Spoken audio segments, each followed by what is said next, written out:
कैसे हैं आप सभी। उम्मीद है आप बेहतर होंगे और स्वागत है आपका मेरे चैनल शिक्षा संगम पीसीएस पे।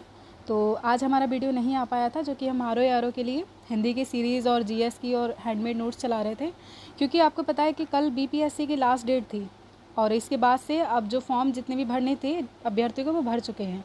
तो आज से हम क्या करेंगे कि बीपीएससी के लिए भी एक नया इनिशिएटिव ले रहे हैं अपने चैनल पे, जिससे कि बीपीएससी के जितने मार्केट में टेस्ट हैं या फिर इंपॉर्टेंट टॉपिक्स हैं या जो बार बार पूछे गए हैं, हम उनको रिवाइज़ करेंगे और यहाँ पे उनके क्वेश्चन डिस्कस करेंगे। क्योंकि काफ़ी सारे स्टूडेंट मुझसे ये बोल रहे थे कि मैम अपने चैनल पे बीपीएससी के लिए भी कुछ स्टार्ट कीजिए, तो बस उनकी बातों को ध्यान में रखते हुए मैंने सोचा कि चलो मैं इसका इनिशिएटिव लेती हूँ और आज से हम जो है बीपीएससी के जितने भी क्वेश्चंस रहेंगे वो स्टार्ट करेंगे। लेकिन जो है कि ये टेस्ट जो आपका होगा या जो भी ये क्वेश्चन डिस्कस होंगे, ये मैं नहीं, एक सर लेंगे और उम्मीद है आप उनको भी इसी तरीके से अपना जो भी है कीमती वक्त और अपना प्यार देंगे, क्योंकि वो भी बहुत अच्छे सर हैं और बीपीएससी वो कई बार दे चुके हैं और उनको बहुत एक्सपीरियंस है।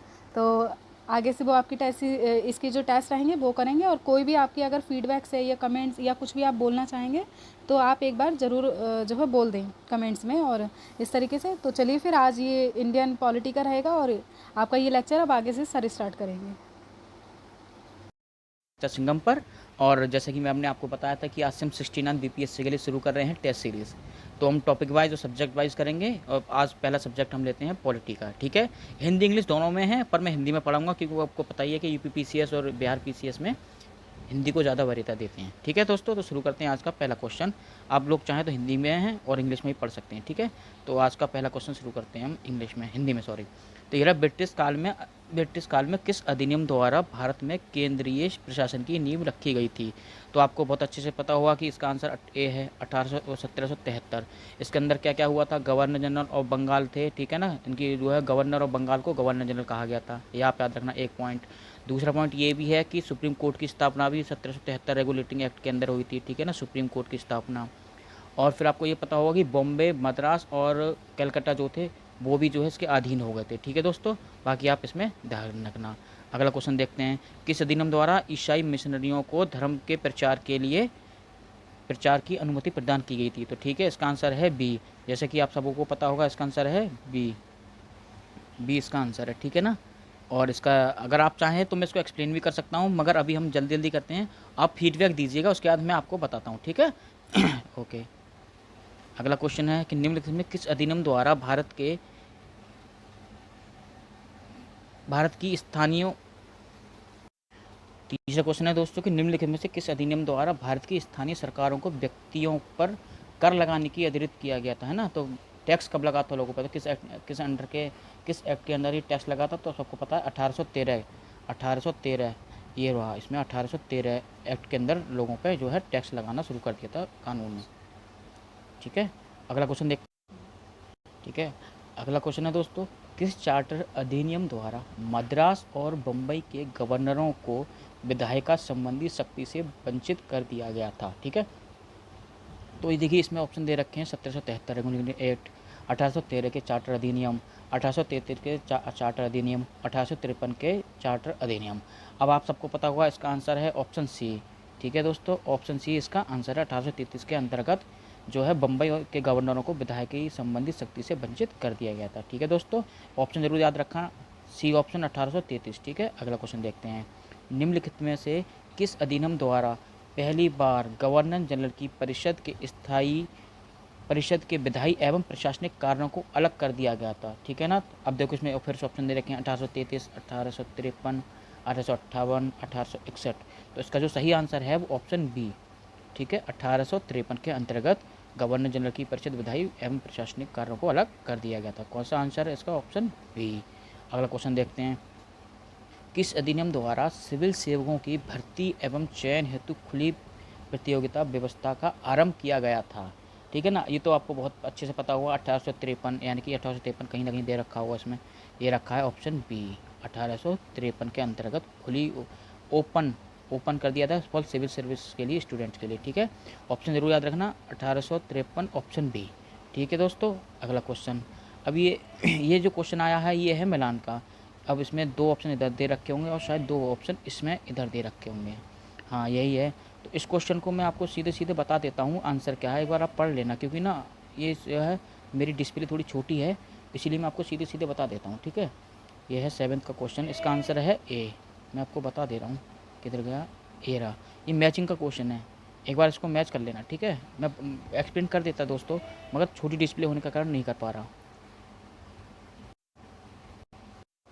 ठीक है दोस्तों, तो आंसर तो मैं वैसे मिलान नहीं कर पाऊंगा, मैं आपको सीधे सीधे आंसर बता दे रहा हूँ इसका।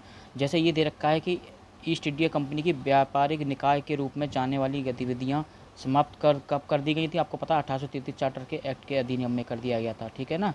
और अगला है, फिर नेक्स्ट है कि किस इसने प्रथम बार भारतीय केंद्रीय परिषद में स्थानीय प्रतिनिधित्व किया था। तो जैसे कि हमें पता है, हम जानते हैं 1853 चार्टर अधिनियम के अंतर्गत ये कर दिया गया था, ठीक है। अगला है सॉरी दोस्तों, भारत के राज्य सचिव का पद सृजन कब किया गया था, 1858 अधिनियम के अंतर्गत। और नेक्स्ट है, इसके द्वारा कानून बनाने की प्रक्रिया में भारत प्रतिनिधियों को शामिल करने की शुरुआत कब की गई थी, 1861 के अधिनियम के अंतर्गत, ठीक है दोस्तों। अगला क्वेश्चन हम देखते हैं। अगला क्वेश्चन है कि 1858 के भारत सरकार अधिनियम के प्रावधानों में निम्न में से कौन सी विशेषता शामिल थी। तो अब हमें इसमें क्या करना है, हमें तो कूट देखने हैं, यानी कि कौन कौन सही है कौन कौन गलत है, ठीक है। तो अब इसमें दे रखा है कि इस अधिनियम के नियंत्रण बोर्ड और निदेशक कोर्ट को समाप्त कर भारत की दैत प्रणाली शामिल कर दी गई थी। तो ये देखो, ये बिल्कुल ठीक है। एक नए पद और भारत के राज्य सचिव का सृजन किया गया, जिसमें भारतीय प्रशासन पर संपूर्ण नियंत्रण की शक्ति निहित थी, ये भी देखो ठीक है। भारत सचिव की सहायता के लिए 15 सदस्यीय टीम का गठन किया गया था, जो एक सलाहकार परिषद थे। हाँ जी, देखो ये भी बात दोनों ठीक है। तो इसमें हम देखते हैं कि तीनों आंसर कहाँ दे रखे हैं, ये दे रखे हैं तीनों आंसर। ये है डी, इसका ऑप्शन है डी, 1 2 3, इसमें सारे ऑप्शन ठीक हैं। अगले क्वेश्चन पे आते हैं हम। निम्नलिखित में से किस अधिनियम द्वारा भारत में शासन के विकेंद्रीकरण की नींव पड़ी थी। अब आपको पता ही होगा कि किस अधिनियम के द्वारा पड़ी थी, तो सबको पता है 1861 ऑप्शन ए। क्या ऑप्शन है इसका, 1861 ऑप्शन ए। 1892 भी महत्वपूर्ण है, इसको ध्यान रखना। 1909 भी याद रखना और इसमें देख लेना, ठीक है ना। ए भी 1909 भी महत्वपूर्ण है। अगला क्वेश्चन देखते हैं हम। भारत में प्रतिनिधि शासन की शुरुआत किस अधिनियम द्वारा की गई थी। तो ठीक है, सबको पता है 1861 के द्वारा, ठीक है। फिर हम एक बार ऑप्शन रिपीट करते हैं इसमें। और 1800 ऑप्शन है 1813, जो कि गलत है। ऑप्शन 1833, जो भी गलत है। इसका सही जो ऑप्शन है अधिनियम 1861, ये इसका ऑप्शन डी है, याद रखना, ठीक है। ओके दोस्तों, अगला देखते हैं। निम्न में से कौन सा सही कथन है, कौन सा कथन सही नहीं है। ठीक, इसमें सही नहीं है, ये जरूर ध्यान रखना, कौन सा सही नहीं है। कभी कभी ऐसा लगता है सही है, कभी कभी लगता है नहीं है, ये जरूर ध्यान रखना, ठीक है ना। अब देखते हैं। भारत परिषद अधिनियम 1860 के द्वारा गवर्नर जनरल को संकटकालीन दशा में विधान परिषद की अनुमति के बगैर अध्यादेश जारी करने का प्रदान दिया गया था, ठीक है ना। तो देखो ये तो सही नहीं है ना, ये ठीक है हमारा। आपको पता है क्या पूछ रहा है, सही नहीं है हमारा, ये भी ठीक है। 1860 के भारत परिषद अधिनियम द्वारा भारत में मंत्रिमंडलीय व्यवस्था की नींव पड़ी थी, ये भी ठीक है। देखो, भारत परिषद अधिनियम 1892 में भारत में आंशिक रूप से सर्वप्रथम शासनीय व्यवस्था का आरंभ दृष्टिगत हुआ, ये भी ठीक है। देखो, 1909 के भारत परिषद अधिनियम द्वारा वार्षिक बजट पर बहस का अधिकार भारतीय सदस्यों को मिला था, ये गलत है दोस्तों, ठीक है ना, क्योंकि ये 1861 के अंतर्गत मिला था, ठीक है ना। 1861 के अंतर्गत मिला था, 1909 के द्वारा नहीं मिला था, ठीक है दोस्तों। एक बार ध्यान से पढ़ लेना, ऑप्शन डी गलत है, ठीक है। इसने पूछा कौन सा गलत है। अगला क्वेश्चन देखते हैं, ये इंग्लिश में आ गया है, फिर हिंदी में आता है। ये देखिए, निम्न में से किस अधिनियम द्वारा वायसराय की परिषद में सर्वप्रथम किसी भारतीय सदस्य को शामिल किया गया था, ठीक है ना। सर्वप्रथम यानी सबसे पहले किससे जो है भारतीय सदस्य को शामिल किया गया था, ठीक है, कौन से एक्ट के अंडर। तो इसका आंसर है ऑप्शन सी। कौन सा, ऑप्शन सी, सॉरी 1919, एक्ट 1919 के अंदर, ठीक है ना। 1919 भी बहुत महत्वपूर्ण है, याद रखना। पर इसका आंसर है ऑप्शन सी, ठीक है दोस्तों। अगला क्वेश्चन देखते हैं। किस अधिनियम के अंतर्गत पृथक निर्वाचन के आधार पर मुस्लिमों के लिए सांप्रदायिक प्रतिनिधि का प्रावधान किया गया था। अब आपको पता है सेपरेशन ऑफ इलेक्टोरल, ये वही क्वेश्चन है, इंग्लिश में सेपरेशन ऑफ इलेक्टोरल बोलते हैं, ठीक है ना। इसका आंसर है ऑप्शन ए, ठीक है ना, ऑप्शन ए। गांधी जी इसके अगेंस्ट थे, फिर भी इसको आप याद रखना, ऑप्शन ए 1909 का परिषद भारत अधिनियम। अगला क्वेश्चन है, किस अधिनियम द्वारा प्रांतों में उत्तरदायी द्वैत शासन की स्थापना की गई थी। द्वैत शासन मतलब डुअल गवर्नमेंट, ठीक है ना, डुअल गवर्नमेंट, इंग्लिश वालों के लिए डुअल गवर्नमेंट, ठीक है ना, याद रखना। कब है, 1919 में, 1919 में ये क्वेश्चन आ जाता है, याद रखना। पीसीएस स्टेट में बहुत ज़्यादा आता है, ठीक है ना। भारत अधिनियम 1919 में डुअल गवर्नमेंट सिस्टम शुरू करी गई थी, ठीक है। अगला क्वेश्चन देखते हैं, किस अधिनियम द्वारा ब्रिटिश भारत में महिलाओं को सर्वप्रथम मताधिकार प्रदान किया गया था? मतलब समझ रहे हैं कि right to giving vote for womens, ठीक है ना। वोट डालने की जो है अधिकार कब दिया गया था इनको, तो ठीक है, तो ये भी पता है आपको 1919 में, ठीक है ना। 1919 में इनको जो है महिलाओं को अधिकार मिला था, ठीक है, right to vote for females, ठीक है। अब 16वां क्वेश्चन देखते हैं कि निम्नलिखित कथनों पर विचार कीजिए, ठीक है। अब इसमें देखिए विचार कीजिए, फिर से वही पूछ रहा है कि कौन सही नहीं है, यानी कि हमें गलत पूछना है, गलत बताना है, ठीक है। तो गलत कौन नहीं है, ठीक है। अब हम पढ़ते हैं इसमें सारे के सारे ऑप्शन। सांप्रदायिक आधार पर निर्वाचन प्रणाली का विस्तार करते हुए सिख, ईसाइयों, अंग्ल भारतीय यूरोपियों को भी लागू कर दिया गया था, तो ये ऑप्शन ठीक है। देखिए ये ऑप्शन ठीक है। इस अधिनियम द्वारा सर्वप्रथम केंद्र द्विशासन यानी कि डुअल गवर्नमेंट वाली बात आ गई, स्थापित की गई थी। बिल्कुल जैसे मैंने अभी बताया था, डुअल गवर्नमेंट यहीं स्टार्ट हुआ था। इस अधिनियम में भारत के एक लोक सेवा आयोग के गठन का प्रावधान किया गया था, ये भी बात ठीक है। 1919 के अंदर ही इसके लिए प्रावधान किया गया था। प्रत्यक्ष निर्वाचन के पहली बार सीमित संख्याओं में संपत्ति एवं कर को आधार बनाया गया था, बिल्कुल ये भी बात ठीक है।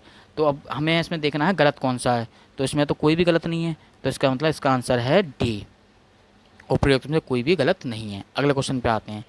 अगला क्वेश्चन है, किस अधिनियम के अंदर किस अधिनियम द्वारा पहली बार केंद्रीय बजट को राज्यों के बजट से अलग कर दिया गया था? ठीक है, तो पता separation of budget between centre and state, ठीक है ना, ये वो क्वेश्चन है इंग्लिश वालों के लिए।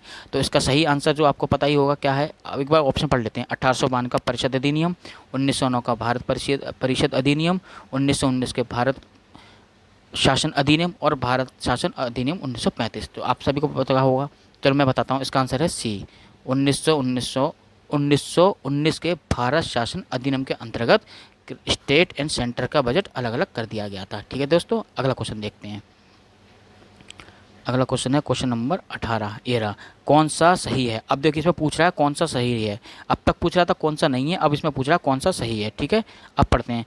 प्रांतों द्वारा, यह है प्रांतों में द्वैध शासन प्रणाली 1919 अधिनियम के अंतर्गत 1919 के द्वारा समाप्त कर दी गई थी। ये देखो, अब एक और देखते, द्वैध शासन प्रणाली की सफलता की जांच का अध्यक्ष लियोनिल कार्टिस था। ये देखो 1919 में तो शुरू करी गई थी, ठीक है ना, याद रखना, ये गलत है, सही पूछ रहा है, ये गलत है, क्योंकि 1919 में तो शुरू की गई थी डुअल प्रणाली, डुअल गवर्नमेंट।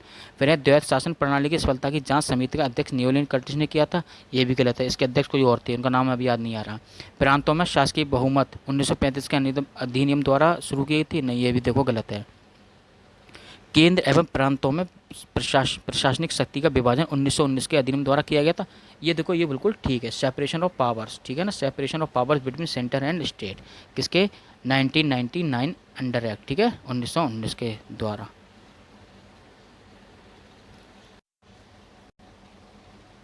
ये रहा अगला क्वेश्चन है, निम्नलिखित कथनों पर विचार कीजिए। दोस्तों मुझे हिंदी में थोड़ी दिक्कत आ रही है, उसके लिए माफ़ी चाहूँगा, मैं धीरे धीरे इस पर अपना काम करूँगा, ठीक है, क्योंकि मैं इंग्लिश मीडियम से हूँ, इसलिए मेरे को थोड़ी हिंदी बोलने में दिक्कत आ रही है। प्रांतों में द्वैध शासन की स्थापना 1919 के अधिनियम द्वारा की गई। अगला है, केंद्र में द्वैध शासन की स्थापना 1935 के अधिनियम के द्वारा की गई। अब हमें इसमें पूछना है कौन सा कथन सही है, मैं आपको बता दूँ कौन सा कथन सही है, ठीक है ना। अब आप सबको पता होगा कि डुअल गवर्नमेंट शुरू कब की गई थी, 1919 में, ठीक है ना, और ख़त्म कब कर दिया था, 1935 यानी कि 1935 में इसको ख़त्म कर दिया गया था, यानी कि ये दोनों ऑप्शन ठीक है। अब दोनों ऑप्शन कहाँ हैं हमारे, ठीक, ये रहा ऑप्शन नंबर सी, ठीक है ना, ऑप्शन नंबर सी, दोनों ही ठीक है हमारे, ठीक है दोस्तों। अब अगले क्वेश्चन पे आते हैं। भारत शासन अधिनियम 1935 द्वारा केंद्र और प्रांतों में शक्तियों का विभाजन, यानी कि कंकरेंट लिस्ट, सेंटर लिस्ट और स्टेट लिस्ट, वही बात कर रहा है ना, कब की गई थी, जिसमें क्रमशः संख्या कितनी संख्या थी, ठीक है। अब हमें पता होगा स्टेट सेंटर उसमें कितनी। अब देखिए इसका आंसर है 59, 54 और 36, ठीक है ना। संघ यानी कि सेंटर में कितनी थी, 59 थी सेंटर में, स्टेट में कितनी थी 54, और कंकरेंट मतलब समवर्ती सूची जो दोनों में है उसमें कितनी थी 36, ठीक है दोस्तों। अभी के लिए आज के लिए हम इसको आज ही रोकते हैं, आगे के क्वेश्चन हम एक बार में ख़त्म करेंगे, तब तक प्लीज़ आप अपना फीडबैक ज़रूर दीजिएगा। अगर आपका फीडबैक अच्छा आता है तो भी, ख़राब आता है तो भी बताइएगा ज़रूर, इसको जारी रखते हैं। थैंक यू वेरी मच, और लाइक सब्सक्राइब ज़रूर करें। Thank you very much.